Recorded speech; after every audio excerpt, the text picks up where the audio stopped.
Welcome to the Salmon Runs YouTube. Enjoy the video.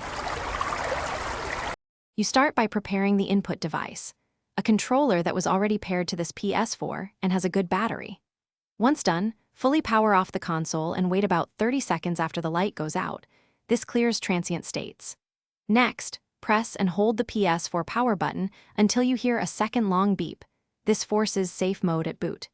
You do this because safe mode only accepts known paired Bluetooth devices unless a wired connection is present.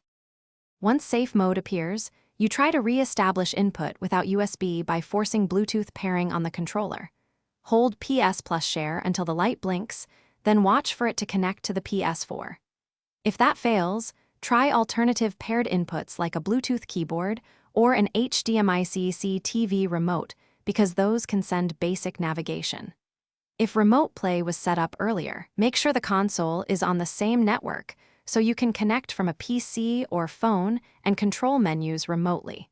This bypasses the need for a USB cable. Now you select the safe mode action that matches the problem. First try restart, then rebuild database if system sluggish, and only use initialize or reinstall system software as last resorts because those erase data.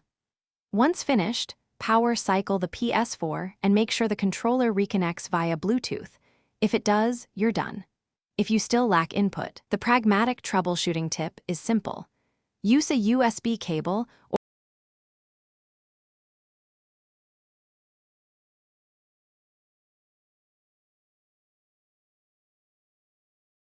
Thanks for watching. Consider subscribing if we helped you.